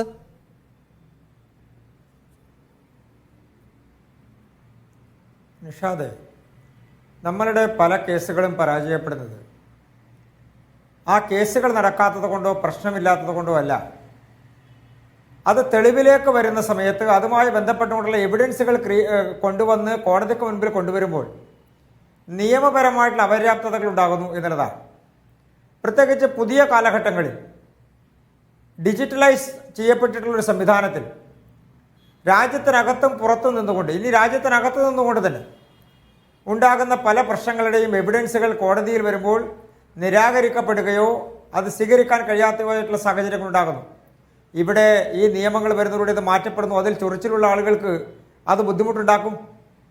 നടപടിക്രമങ്ങൾ ഉണ്ടാകുമ്പോൾ ആ നടപടിക്രമങ്ങൾ എന്തുകൊണ്ട് പരാജയപ്പെടുന്നു എന്ന് ചോദിച്ചാൽ ശിക്ഷയുടെ എണ്ണത്തെക്കാൾ അപ്പുറത്ത് ഈ നിയമം വരുമ്പോൾ ഉണ്ടാകുന്ന സംവിധാനം പുതുതായി കൊണ്ടുവന്നിട്ടുള്ളതിൽ 90% ശിക്ഷാ നടപടികളിലേക്ക് പോകുന്ന സംവിധാനത്തിലേക്ക് പോകണം എന്ന് നിയമം തന്നെ വിവക്ഷിക്കുന്നു. അതിന് സമയബന്ധിതമായിട്ടുള്ള നടപടികളുമായി മുന്നോട്ട് പോകാൻ നിയമവിവക്ഷയുണ്ടാക്കുന്നു. അതുമാത്രമല്ല, നേരത്തെ എൻ്റെ സുഹൃത്ത് സൂചിപ്പിച്ചപ്പോൾ, ബഹുമാനപ്പെട്ട നിരീക്ഷകൻ സൂചിപ്പിച്ചപ്പോൾ അദ്ദേഹം പറഞ്ഞു ഒരു വ്യവസ്ഥയുമില്ല. എനിക്ക് അദ്ദേഹത്തിനോട് പറയാനുള്ളത്, നിങ്ങളതിൻ്റെ FIR രജിസ്റ്റർ ചെയ്യുന്ന സംവിധാനത്തെ സംബന്ധിച്ചും അതിൻ്റെ EFIR സംവിധാനത്തെ സംബന്ധിച്ചും പരിശോധിച്ചാൽ എനിക്കും നിങ്ങൾക്കും അടക്കമുള്ള ആളുകൾക്ക് പോലീസുകാരുടെ അനുമതിയില്ലാതെ പോലീസ് സ്റ്റേഷനിൽ പോകാതെ FIR ഇടാനുള്ള സാഹചര്യം ഉണ്ടായിരിക്കുന്നു. ഈ നിയമത്തിൽ പോലീസുകാരുടെ കാല് പിടിക്കാതെ FIR ഇട്ടുകൊണ്ട് 3-ാം നാൾ നിങ്ങൾക്ക് പോലീസ് സ്റ്റേഷനിൽ പോയി പറയാം എൻ്റെ FIRൻ്റെ നമ്പർ തരാൻ. ആ സിസ്റ്റത്തിലേക്ക് നമ്മുടെ രാജ്യം മാറിയിരിക്കുന്നു, പ്രത്യേകിച്ച് ഇവിടെ വിക്റ്റിമായി വരുന്ന ആളുകളെ സംബന്ധിച്ചിടത്തോളം. അതുകൊണ്ടാണ് ഞാൻ നേരത്തെ സൂചിപ്പിച്ചത് ജനറൽ ന്യൂട്രലായിരിക്കുന്നു നമ്മുടെ സംവിധാനം എന്നുള്ളത്. മറ്റൊന്ന്, സെഡീഷനെ സംബന്ധിച്ചിടത്തോളം ഒരു വിട്ടുവീഴ്ചക്കും സാധ്യതയില്ല നിഷാദ്.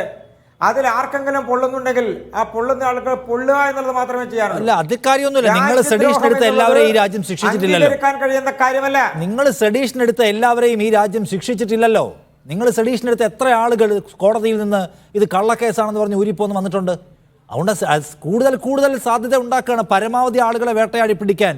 ആരെപ്പോലെ ഇന്ദിരാഗാന്ധിയുടെ കാലത്ത് നിങ്ങൾ തന്നെ വിമർശിച്ച ഈ പറഞ്ഞ കിരാത നിയമങ്ങൾ നിങ്ങളിപ്പോൾ കുറച്ചുകൂടി വലുതാക്കുകയാണ് അല്ലേ? അതല്ലേ ചെയ്യുന്നത്? അല്ലാതെ നിങ്ങൾ ഇതേ വാചകമാണ് ഓരോരുത്തർക്കെതിരെയും, കനയ്യകുമാറിനെതിരെ മുതൽ ഇങ്ങോട്ട് മുഴുവൻ പേർക്കും രാജ്യദ്രോഹം ചുമത്താൻ നിൽക്കുമ്പോൾ നിങ്ങൾ പറഞ്ഞുകൊണ്ടിരുന്ന കാര്യം ഇതാണ്. എന്നിട്ട് ഫൈനലി എന്തായി? ബഹുഭൂരിപക്ഷം മനുഷ്യരും ജയിലിൽ കിടക്കുകയാണ്, അല്ലാത്തവർ പുറത്തുപോയി. 1% ആളുകളാണ് ഇതിനകത്ത് കൺവിക്ട് ചെയ്യപ്പെട്ടത് എന്ന് ഓർക്കണം. അതുകൊണ്ട് ഞാൻ പറഞ്ഞത് അതിൻ്റെ സാധ്യതയെക്കുറിച്ച്. ഒരു സെക്കൻഡ്. അല്ല, ശ്രീ പ്രശാന്ത്, ഇപ്പം താങ്കളുടെ അഭിഭാഷകനാണ്. ഞാൻ ഇപ്പോൾ ഒരു ലോയേഴ്സ് കമ്മ്യൂണിറ്റിയിൽ നിന്ന് നിങ്ങൾക്ക് എന്താണ് പറയാൻ തോന്നുന്നത്? കാരണം ഇത് വലിയ ഒരു സിസ്റ്റം ചേഞ്ച്, ഒരു മൊത്തം ലോയുടെ ഒരു മൊത്തം സ്ട്രക്ചറൽ ചേഞ്ച് ആണല്ലോ. അപ്പോൾ നിങ്ങളുടെ ഒരു അഭിഭാഷക മേഖല എന്തുമാത്രം ഇതിന് എക്യുപ്ഡാണ്, സജ്ജമാണ് ഇപ്പോൾ ഇത് ഇന്നു മുതൽ നടപ്പാക്കി തുടങ്ങാൻ? അഭിഭാഷക മേഖലയോ ജുഡീഷ്യറിയോ പോലീസോ ഒന്നും സജ്ജമല്ലെന്നുള്ളതാണ് ഇപ്പോഴത്തെ ഒരു പ്രധാന ഒരു കൺസേൺ. അതൊരു പരാതിയായിട്ടല്ല, അതൊരു വസ്തുതയാണ്. കാരണം രണ്ട് രീതിയിൽ അതിനെ നോക്കിക്കാണാം. ഒന്ന്, ഇപ്പോൾ നിലനിൽക്കുന്ന കുറ്റങ്ങൾ, ഇപ്പോൾ വിസ്താരമൊക്കെ നടക്കുന്ന കോടതിയിൽ നടന്നുകൊണ്ടിരിക്കുന്ന കേസുകൾ പണ്ട് നടത്തിയ ഒരു കുറ്റകൃത്യമാണെങ്കിൽ IPC അനുസരിച്ച് കുറ്റം ചുമത്തപ്പെട്ടത് ഇപ്പോൾ കോടതിയിൽ നടന്നുകൊണ്ടിരിക്കുന്ന ട്രയലൊക്കെ IPC ഇന്ത്യൻ പീനൽ കോഡ് അനുസരിച്ചുള്ള കേസുകൾ നടന്നുകൊണ്ടിരിക്കുകയാണ്. അത് ട്രയൽ കോടതികളിൽ നടക്കുന്നുണ്ട്, അപ്പലേറ്റ് കോടതികളിൽ നടക്കുന്നുണ്ട്, അതിനുശേഷം സുപ്രീം കോടതിയിൽ നടക്കും. അങ്ങനെ ഒരു പാരലൽ ഇപ്പൊ പുതുതായിട്ട് ഇന്നു മുതൽ ഈ BNS അനുസരിച്ചിട്ട് പുതുതായിട്ട് വരുന്ന ഒഫൻസുകളെല്ലാം BNS അനുസരിച്ചാണ് ചാർജ് ചെയ്യപ്പെടുന്നത്. അപ്പോൾ താഴത്തെ കോടതികൾ മുതൽ സുപ്രീം കോടതി വരെയുള്ള ഇതിലെ 2 തരത്തിലുള്ള ക്രിമിനൽ ജസ്റ്റിസ് സിസ്റ്റമാണ് നടപ്പാകുന്നത്. ഒന്ന്, കുറെ കുറ്റങ്ങൾ IPC അനുസരിച്ച് പോവും, കുറേത് പുതിയതനുസരിച്ച് പോവും. ഇന്ദിരാ ജയ്സിംഗ് അതിനെപ്പറ്റി ഒരു ആർട്ടിക്കിൾ എഴുതിയിരുന്നു. അതിൽ പറയുന്നത് ഒരു 30% അഡീഷണൽ ബർഡൻ ആകാൻ പോവുകയാണ് കോടതികൾക്ക്. കാരണം എന്താണെന്ന് വെച്ച് കഴിഞ്ഞാൽ 2 രീതിയിലുള്ള സിസ്റ്റം നടന്നുകൊണ്ടിരിക്കുകയാണ്. പോലീസിന് ഇത് ട്രെയിനിങ് കൊടുക്കണം, ജഡ്ജസിന് ട്രെയിനിങ് കൊടുക്കണം, ലോയേഴ്സ് പണ്ട് നേരത്തെ ഉണ്ടായിരുന്ന നിയമങ്ങളെല്ലാം ഹൃദിസ്ഥമായിരുന്ന ആളുകൾക്ക് പുതിയ നിയമങ്ങളുമായിട്ട് പരിചയപ്പെടാൻ സമയം വേണം. അതൊക്കെ യാഥാർത്ഥ്യമാണ്. ഇനി വേറെ ഒരു രീതിയിൽ ഇതിനെ നോക്കിക്കാണാം. എവിടെയാണ് ഞങ്ങളുമായിട്ട് അഭിഭാഷകരായിട്ടോ അല്ലെങ്കിൽ പ്രതികൾക്ക് വേണ്ടി വാദിക്കുന്ന അഭിഭാഷകരായിട്ട് ഹ്യൂമൻ റൈറ്റ് ലോയേഴ്സുമായിട്ടൊക്കെ ഡിസ്കഷൻ എവിടെയാണ് നടത്തിയത്? ഇത് ക്രിമിനൽ ജസ്റ്റിസ് സംവിധാനത്തിന്റെ ഒരേ ഒരു ലക്ഷ്യം കൂടുതൽ ആളുകളെ ശിക്ഷിക്കുക എന്നുള്ളത് മാത്രമല്ല, കുറ്റങ്ങൾ തടയുക എന്നുള്ളതും കൂടിയാണ്. കുറ്റങ്ങൾ തടയുക, കുറ്റകൃത്യങ്ങൾ വീണ്ടും ഉണ്ടാകാതിരിക്കുക, റിഫർമേഷൻ, കുറ്റകൃത്യങ്ങൾ നടത്തുന്നവരെ അതിൽ നിന്ന് പിന്തിരിപ്പിക്കാൻ തക്കതായ ഒരു സംവിധാനം ഉണ്ടാക്കിയെടുക്കുക എന്നുള്ളതാണ്. നമുക്കൊരു ഭരണഘടന കിട്ടിയപ്പോൾ കൊളോണിയലായിരുന്ന ക്രിമിനൽ നിയമങ്ങളെ ഭരണഘടനയുടെ വെളിച്ചത്തിൽ വ്യാഖ്യാനിച്ചുകൊണ്ട് പല സുപ്രീം കോടതി വിധികൾ വന്നിട്ടുണ്ട്. അതിൽ ഏറ്റവും പ്രധാനപ്പെട്ട ഒന്നാണ് ജസ്റ്റിസ് കൃഷ്ണയ്യർ പറഞ്ഞിരിക്കുന്നത്, bail is the rule, jail is an exception. Maximum കേസുകളിൽ കോടതികൾ ബെയിൽ കൊടുക്കാൻ, ജാമ്യം കൊടുക്കാൻ ശ്രമിക്കണം. കക്ഷികളെ സ്വാധീനിക്കാതിരിക്കുകയോ അല്ലെങ്കിൽ ചാടിപ്പോവുകയോ ഒക്കെ ചെയ്യുന്ന പ്രതികളെ മാത്രമാണ് ജയിലിൽ ഇടേണ്ടത് എന്ന് ഒരു സുപ്രീം കോടതി വിധിയുണ്ട്. അതിന്റെ അന്തസ്സത്തെ ഇല്ലാതാക്കിക്കൊണ്ടാണ് ഇപ്പോൾ കൊണ്ടുവന്നിരിക്കുന്ന ക്രിമിനൽ നടപടി സംഹിതയ്ക്ക് പകരം കൊണ്ടുവന്നിരിക്കുന്ന ഭാരതീയ നഗര സുരക്ഷാ സംഹിതയ്ക്കകത്ത് പറയുന്ന 60 ദിവസവും 90 ദിവസവും ഒക്കെ കസ്റ്റഡിയിൽ വെക്കാം. അതിൽ ജുഡീഷ്യൽ കസ്റ്റഡിയോ പോലീസ് കസ്റ്റഡിയോ ആകാം. പിന്നെ 15 ദിവസത്തിൽ കൂടുതൽ ആകാൻ പാടില്ല എന്ന് CRPC നേരത്തെ ഉണ്ടായിരുന്നു. അത് ആദ്യത്തെ ഒരു 15 ദിവസം വേണം. ഇപ്പോൾ ഈ പുതിയ നിയമം അനുസരിച്ചിട്ട് 60 ദിവസം ഉള്ള കേസുകളിലാണെങ്കിൽ അതിനകത്ത് ഒരു ആദ്യത്തെ 40 ദിവസം, ആദ്യത്തെ ഒരു 30 ദിവസത്തിനകത്തോ 90 ദിവസം വരെ കസ്റ്റഡിയിൽ വെക്കാവുന്ന കേസുകളിൽ ആദ്യത്തെ 40 ദിവസത്തിനകത്ത് എപ്പോഴെങ്കിലും ആയിട്ട് പോലീസിന് ഈ 15 ദിവസം ചോദിക്കാം. അപ്പൊ ഇതൊക്കെ കാണിക്കുന്ന പോലീസ് കസ്റ്റഡി ചോദിക്കുന്ന ഒരു കേസിൽ സ്വാഭാവികമായിട്ട് ട്രയൽ ജഡ്ജിക്ക് ഉണ്ടാകുന്ന ഒരു ഇന്ത്യൻ സാധാരണഗതിയിൽ ചെയ്യാറുള്ളത് ബെയിൽ കൊടുക്കാനുള്ള സാധ്യത മങ്ങും. ഇത് പ്രാക്ടിക്കലായിട്ട് പ്രാക്ടീസ് ചെയ്യുന്ന ലോയേഴ്സിന്, ട്രയൽ കോടതി പ്രാക്ടീസ് ചെയ്യുന്ന ലോയേഴ്സിന് അറിയാം. അതിൽ അരവിന്ദ് ദത്താർ ഒരു ആർട്ടിക്കിൾ എഴുതുന്നു. അദ്ദേഹം പറയുന്നത് മദ്രാസ് ഹൈക്കോടതിയിൽ 150 മുതൽ 200 വരെ ബെയിൽ ആപ്ലിക്കേഷൻസ് ആണ് ഒരു ദിവസം കേൾക്കപ്പെടുന്നത്. എന്തുകൊണ്ടാണ് ഇത്രയധികം ആളുകൾ ജയിലിൽ കിടക്കേണ്ടി വരുന്നത്? അങ്ങനെ ഒരു സംവിധാനം അത്രയും ശ്വാസം മുട്ടുന്ന ഒരു സംവിധാനത്തിലേക്ക് വീണ്ടും ആളുകളെ ബെയിൽ കിട്ടുന്ന സംവിധാനം വളരെ പ്രയാസപ്പെടുത്തിക്കൊണ്ട് പോലീസുകാർക്ക് ആരെയും പ്രതി ചേർക്കാം, അയാൾക്ക് കുറ്റക്കാരനല്ല എന്ന് കോടതി കണ്ടെത്തുന്നതുവരെ ജയിലിൽ കഴിയേണ്ട ഒരു അവസ്ഥയിൽ ഹോം മിനിസ്ട്രി ഒരു നിയമം പാസ്സാക്കിയാണ്. ആരുടെ ഇൻട്രസ്റ്റിന് വേണ്ടിയാണ്? ഇതിൽ വിക്ടിംസിനെ പ്രൊട്ടക്ട് ചെയ്യണം എന്ന് പറയുന്നത് ശരിയാണ്. കുറ്റങ്ങൾ ഉണ്ടാകാതെ സൂക്ഷിക്കുക എന്നുള്ളതാണ് വിക്ടിംസിനെ പ്രൊട്ടക്ട് ചെയ്യാനുള്ള ഏറ്റവും ബെസ്റ്റ് മെത്തേഡ് എന്ന് പറയുന്നത്. ഹാൻഡ് കഫിങ്, ഒരാളെ പ്രതിയെ കോടതിയിൽ കൊണ്ടുവരുമ്പോൾ ഹാൻഡ് കഫ് ചെയ്യരുതെന്ന് സുപ്രീം കോടതി വിധിയുണ്ട്. അത് മാറ്റി പുതിയ നിയമത്തിൽ. അപ്പൊ ഈ സുപ്രീം കോടതി വിധികൾ വന്നിരിക്കുന്നത് ഭരണഘടനയുടെ വെളിച്ചത്തിലാണ്. അതായത് നമ്മൾ കുറെ അടുക്കും ചിട്ടയും ഇല്ലാതെ കിടന്ന കുറെ കാര്യങ്ങൾ എടുത്തിട്ട് കോടതി അത് ഇത് ഇനി ഈ രീതിയിലാണെങ്കിൽ ഈ നിയമങ്ങളൊക്കെ സാധുവാണ്, ഭരണഘടനയുടെ വെളിച്ചത്തിൽ വേണം എന്ന് പറഞ്ഞ് വ്യാഖ്യാനിച്ച് വെച്ചിരിക്കുന്നത്. ഇപ്പോൾ അതിന്റെ എല്ലാം അതിനെ ന്യൂട്രലൈസ് ചെയ്യുന്ന രീതിയിൽ പുതിയ നിയമങ്ങളൊക്കെ കൊണ്ടുവന്നു. അപ്പോൾ എന്താണ്, നേരത്തെ ഉണ്ടായിരുന്ന വിധികളൊക്കെ പോയി. ഇനി ഈ പുതിയ നിയമത്തിനകത്ത് ഇതെല്ലാം പെർമിസിബിൾ ആണ് എന്ന് പറയുന്ന രീതിയിലേക്കാണ് കൊണ്ടുവന്നിരിക്കുന്നത്. അവിടെയാണ് ഈ പ്രതികൾക്ക് വേണ്ടി നമ്മൾ ആരെയും തെറ്റായ രീതിയിൽ കേസുകളിൽ പെടുത്താം. കാരണം ഈ ക്രിമിനൽ നടപടി സംവിധാനം സെൻട്രൽ ഗവൺമെന്റ് മാത്രമല്ല, സ്റ്റേറ്റിലും ഉണ്ട്. കൺകറന്റ് ജൂറിസ്ഡിക്ഷൻ ആണ്, സ്റ്റേറ്റ് ഗവൺമെന്റിനും പവർ ഉണ്ട്. ഇത് പിന്നെ പോലീസുകാര് പല കേസുകളിലും പോലീസിന്റെ അട്രോസിറ്റീസ് നമ്മൾ കാണാറുണ്ട്. നേരത്തെ ആണെങ്കിൽ പോലീസ് കസ്റ്റഡിയിൽ ആരെങ്കിലും ലോക്കപ്പിൽ മരിക്കുന്നൊക്കെ ആണെങ്കിൽ ഒരു ജുഡീഷ്യൽ മജിസ്ട്രേറ്റ് വേണമായിരുന്നു അതിനെപ്പറ്റി അന്വേഷണം നടത്താൻ. ഇപ്പൊ സെക്ഷൻ 196 അനുസരിച്ചിട്ട് മജിസ്ട്രേറ്റ് ഒരാള് കസ്റ്റഡിയിൽ മരിക്കുകയാണെങ്കിൽ അത് ഏതെങ്കിലും മജിസ്ട്രേറ്റ് മതി, എക്സിക്യൂട്ടീവ് മജിസ്ട്രേറ്റ് ആണെങ്കിലും മതി. അതായത് ഭരണത്തിന്റെ ഭാഗമായിട്ടുള്ള ഒരു ഡിസ്ട്രിക്ട് കളക്ടർ റാങ്കിലോ അഡീഷണൽ ഡിസ്ട്രിക്ട് മജിസ്ട്രേറ്റ് എന്നൊക്കെ പറഞ്ഞ് റാങ്കിലുള്ള ഓഫീസർമാരുണ്ട്. എക്സിക്യൂട്ടീവ് മജിസ്ട്രേറ്റ് അവർക്ക് വേണമെങ്കിലും ഈ അന്വേഷണം നടത്താം, എന്താണ് പോലീസ് കസ്റ്റഡിയിൽ മരണം നടന്നത്. അത് ആ സംവിധാനം ചെക്സ് ആൻഡ് ബാലൻസസ് എന്ന് പറഞ്ഞു കഴിഞ്ഞാൽ ഒരു എക്സിക്യൂട്ടീവ് ചെയ്യുന്ന തെറ്റുകൾ നോക്കാനായിട്ട് വേറൊരു സംവിധാനം ജുഡീഷ്യറി. അപ്പൊ ജുഡീഷ്യറി എക്സിക്യൂട്ടീവും രണ്ട് സംവിധാനങ്ങളാണ്. അത് ടോട്ടലി അത് തമ്മിൽ ഒരു അങ്ങോട്ടും ഇങ്ങോട്ടും നോക്കി കാണുന്നു. അതിന് പകരം ഇപ്പൊ പോലീസ് ചെയ്യുന്ന ഒരു കുറ്റത്തിനകത്ത് അവരുടെ തന്നെ ഹയർ ഓഫീസ്, ചില സംസ്ഥാനങ്ങളിലൊക്കെ SP-മാരൊക്കെയാണ് മജിസ്ട്രേറ്റ് ആയിട്ട് എക്സിക്യൂട്ടീവ് മജിസ്ട്രേറ്റിന്റെ അധികാരമുള്ളത്. അവർ അന്വേഷണം നടത്തുകയാണ്. പോലീസ് കസ്റ്റഡിയിൽ മരിച്ചില്ല, തെറ്റൊന്നുമില്ല, കുഴപ്പമില്ല, പോലീസുകാരുടെ ഭാഗത്തു നിന്ന് തെറ്റില്ല എന്ന് റിപ്പോർട്ട് വന്നു കഴിഞ്ഞാൽ എങ്ങനെ ഇരിക്കും? അപ്പോൾ ഈ സംവിധാനം ചർച്ച നടത്തുക എന്ന് പറയുമ്പോൾ എല്ലാ ഭാഗത്തുള്ളവരെ കേൾക്കണം, അല്ലാതെ എല്ലാവരും ടേക്ക് എടുത്തിട്ടില്ല എന്നുള്ള പ്രശ്നത്തിലുണ്ടെന്ന് താങ്കൾ ആവർത്തിച്ച് ചൂണ്ടിക്കാണിക്കുകയാണ്. എന്റെ സമയം ഒന്ന് പരിമിതമായതുകൊണ്ട് ഞാൻ നടപടി കാണിച്ചു. പ്രശാന്ത്, താങ്കൾ അത് മനസ്സിലാക്കണം.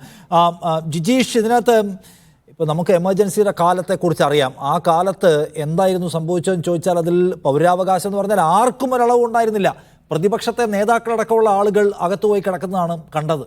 അപ്പോൾ ഈ സർക്കാർ ഇപ്പോൾ ഏകകക്ഷി ഭരണമല്ല, ഇതൊരു ജനാധിപത്യ രൂപമുണ്ട് ഇതിന്. കാരണം ഇതൊരു കൂട്ടുകക്ഷി സർക്കാരാണ്, കുറച്ചുകൂടിയൊക്കെ ഡെമോക്രാറ്റിക് വാല്യൂസിനെ അഡ്രസ്സ് ചെയ്യേണ്ടി വരും എന്നൊക്കെ അഭിപ്രായപ്പെട്ടവരുണ്ട്. പക്ഷെ അങ്ങനൊന്നും അല്ല സംഭവിക്കാൻ പോകുന്നത്.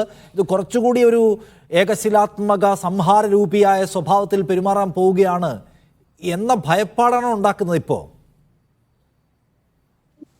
തീർച്ചയായിട്ടും ഈ നിയമം, ഇതിന്റെ ഒരു പൊതു സ്വഭാവം എന്ന് പറയുന്നത് ഇത് ഒരു പോലീസ് രാജിലേക്ക് നയിക്കുന്ന രീതിയിൽ ജുഡീഷ്യറിക്കും ഗവൺമെന്റിനും ഉണ്ടായിരുന്ന പല അധികാരങ്ങളും പോലീസിന് വീതം വെച്ച് നൽകുന്ന ഒരു സംവിധാനമായിട്ട് ഇത് മാറി എന്നുള്ളതാണ്. ഇത്രയും നാളെ എൻഫോഴ്സ്മെന്റ് ഡയറക്ടറേറ്റ് ആയിരുന്നു ഈ പ്രൊസീഡ്സ് ഓഫ് ക്രൈം ഒക്കെ കൈകാര്യം ചെയ്തിരുന്നത്. വസ്തു അറ്റാച്ച് ചെയ്യുന്നതുമായിട്ട് ബന്ധപ്പെട്ടുള്ള കാര്യങ്ങളൊക്കെ ചെയ്തു. അറ്റാച്ച്മെന്റ് ഓർഡർ ഇടേണ്ടത് കോടതിയായി. ഇപ്പോ പുതിയ നിയമ സംവിധാനം അനുസരിച്ച് ഒരു പോലീസ് ഓഫീസർക്ക് ഈ പ്രൊസീഡ്സ് ഓഫ് ക്രൈമുമായിട്ട് ബന്ധപ്പെട്ടുള്ള കാര്യങ്ങൾ ചെയ്യാനും അറ്റാച്ച്മെന്റ് ഉൾപ്പെടെയുള്ള കാര്യങ്ങളിൽ തീരുമാനമെടുക്കാനും കഴിയും എന്ന് വരും. NIA-ക്ക് ഗവൺമെന്റിന്റെ അനുമതി ഉണ്ടെങ്കിൽ മാത്രമേ ഒരാൾക്കെതിരെ കേസ് എടുക്കാനും ചാർജ് ഷീറ്റ് കോടതിയിൽ ഫയൽ ചെയ്യാനും കഴിയുമായിരുന്നു. പുതിയ നിയമം അനുസരിച്ച് ഒരു സ്റ്റേഷൻ ഹൗസ് ഓഫീസർക്ക് ഭീകര പ്രവർത്തനത്തിന്റെ പേരിൽ കേസെടുക്കാനും ഈ പറയുന്ന യാതൊരു അനുമതിയും ഇല്ലാതെ തുടർ നടപടികൾ സ്വീകരിക്കാനും കഴിയുന്ന സാഹചര്യമുണ്ട്. അതുപോലെ സെഡീഷന്റെ കാര്യം ഇവിടെ പറഞ്ഞു. ആഭ്യന്തരമന്ത്രി അമിത്ഷാ ഈ നിയമം അവതരിപ്പിച്ചുകൊണ്ട് വലിയ നേട്ടമായി പറഞ്ഞത് ഞങ്ങൾ രാജ്യദ്രോഹ കുറ്റം ഇല്ലാതാക്കിയിരിക്കുന്നു. അദ്ദേഹത്തിന്റെ പാർട്ടിയിൽപ്പെട്ട ഒരാളിപ്പോ പറയുന്നു ഞങ്ങൾ രാജ്യദ്രോഹ കുറ്റം ഇല്ലാതാക്കാൻ പോകുന്നില്ല, ഇത് നിങ്ങൾ എന്ത് പറഞ്ഞാലും ഞങ്ങൾ രാജ്യദ്രോഹ കുറ്റം നിലനിൽക്കുന്നു. അപ്പോൾ എന്താണ് ഇവരുടെ നയം എന്നത് വളരെ വ്യക്തമാണ്. രാജ്യദ്രോഹ കുറ്റം ഇല്ലാതാക്കി എന്ന് പറഞ്ഞതുകൊണ്ട് അതിനേക്കാൾ ഭീകരമായ രീതിയിൽ ഒരു നിയമം ഇതിൽ കൊണ്ടുവന്നിരിക്കും. മറ്റൊന്ന് ഈ വിറ്റ്നസിന്റെ കാര്യമാണ്. സാധാരണഗതിയിൽ ഇന്നത്തെ നിയമ സംവിധാനം അനുസരിച്ച് പോലീസിന് മുമ്പിൽ കൊടുക്കുന്ന മൊഴി കോടതിയിൽ സ്വീകാര്യമായില്ല. അത് നമ്മൾ കോടതിയിൽ അത് കൊറാബറേറ്റ് ചെയ്ത് തെളിയിക്കേണ്ടതുണ്ട്. എന്നാൽ ഇവിടെ വോളണ്ടറി വിറ്റ്നസ്, സ്വയമേവ വന്ന് പോലീസിനോട് കാര്യങ്ങൾ പറയുന്ന സാക്ഷിമൊഴി എന്ന് പറയുന്ന പുതിയൊരു സംവിധാനം ഉണ്ടാക്കിയിരിക്കുകയാണ്. ഇതിന് കോടതിയിലുള്ള എവിഡൻഷ്യറി വാല്യൂ എന്താണ് എന്നതിനെ കുറിച്ച് വ്യക്തതയില്ല. അപ്പോൾ അവിടെയും ഒരു മജിസ്ട്രേറ്റിന് മുമ്പിൽ കൊടുക്കേണ്ട 164 പോലെ കൊടുക്കേണ്ടിയിരുന്ന ഒരു മൊഴി ഇപ്പൊ 161 CRPC 161 അനുസരിച്ച് പോലീസിന് കൊടുക്കുന്ന ഒരു മൊഴിക്ക് തുല്യമായ രീതിയിൽ എടുത്താൽ അത് കോടതിയിൽ വോളണ്ടറി വിറ്റ്നസ് എന്ന രീതിയിൽ അത് വാലിഡേറ്റ് ചെയ്യപ്പെടുന്നു. അങ്ങനെ പോലീസിന് ജുഡീഷ്യറിയുടെ അധികാരങ്ങൾ നൽകുകയോ അല്ല കേസിലെ പെൻഡൻസി തീർക്കാനുള്ള മാർഗം. അങ്ങനെയല്ല നിയമ സംവിധാനത്തെ വേഗമുള്ളതാക്കേണ്ടത്. ഇവിടെ സംഭവിച്ചിരിക്കുന്നത് ഇത്തരം അധികാരങ്ങളൊക്കെ പോലീസിന് നൽകിക്കൊണ്ട് ഈ ക്രിമിനൽ നിയമ സംവിധാനത്തെ പോലീസ് രാജിലേക്ക് നയിക്കുന്ന രീതിയിലുള്ള പരിഷ്കാരങ്ങളാണ്. ഇതിന്റെ ആകെത്തുക പരിശോധിച്ചാൽ നമുക്ക് മനസ്സിലാവുന്നത്. ഒപ്പം സാധാരണക്കാരായ മനുഷ്യർക്ക് ഒരു അതിക്രമം നേരിട്ടാൽ അതിന് FIR പോലും രജിസ്റ്റർ ചെയ്യാൻ പോലീസ് അത് പ്രഥമ ദൃഷ്ടിയ അതിൽ കേസുണ്ടെന്ന് പോലീസിന് ബോധ്യപ്പെട്ടാൽ മാത്രമേ കഴിയൂ എന്നുള്ള അവസ്ഥ സംജാതമാക്കുന്നുള്ള ഞാൻ ആദ്യം പറഞ്ഞ ഉദാഹരണം പറയും. ആസിഡ് അറ്റാക്ക് ജനാധിപത്യ പ്രക്രിയ മറികടന്നുകൊണ്ട് പോലീസ് രാജിലേക്ക് കാര്യങ്ങൾ കൊണ്ടുപോകുന്ന അപകടകരമായ സിറ്റുവേഷൻ ഇത് വിളിച്ചു വരുത്തും എന്നതാണ് സിവിൽ സൊസൈറ്റി ഇതിനകത്ത് പങ്കുവെക്കുന്ന ഏറ്റവും പ്രധാനപ്പെട്ട കൺസേൺ. മറ്റ് പാനലിസ്റ്റുകളിലേക്ക് ഒരിക്കൽ കൂടി വരാനുള്ള സമയപരിമിതി കൊണ്ട് മനസ്സിലാക്കും. എന്തായാലും BJP ഇക്കാര്യത്തിൽ ചൂണ്ടിക്കാണിക്കുന്നത് മൊത്തം കൊളോണിയൽ സംസ്കാരത്തെ അല്ലെങ്കിൽ പാരമ്പര്യത്തെ മാറ്റിമറിച്ചുകൊണ്ട് കൂടുതൽ ആധുനികവൽക്കരിക്കുന്ന നമ്മുടെ നിയമനിർവഹണ സംവിധാനത്തെ എന്നതാണ്. അതേസമയം അതിനകത്ത് ചില പോസിറ്റീവ് സൈഡ്സ് ഉള്ളപ്പോൾ തന്നെ ഗുരുതര സ്വഭാവമുള്ള മറ്റൊരു വശം മറിഞ്ഞിരിക്കുന്നു എന്ന പ്രശ്നം പ്രതിപക്ഷം ചൂണ്ടിക്കാണിക്കുന്നു. ഒപ്പം അഭിഭാഷക മേഖലയും അതിനകത്ത് കുറെ കൺസേൺസ് പങ്കുവെക്കുകയും ചെയ്യുന്നുണ്ട്. ഇനിവേ താങ്ക് യു ഈ ചർച്ചയിൽ പങ്കെടുത്ത എല്ലാവർക്കും. ശ്രീ കൃഷ്ണദാസ്, പ്രശാന്ത്, ഒപ്പം വസന്ത്, ജിജീഷ്, നിങ്ങളുടെ അഭിപ്രായങ്ങൾ നിലപാടുകൾ രേഖപ്പെടുത്തിയതിന്.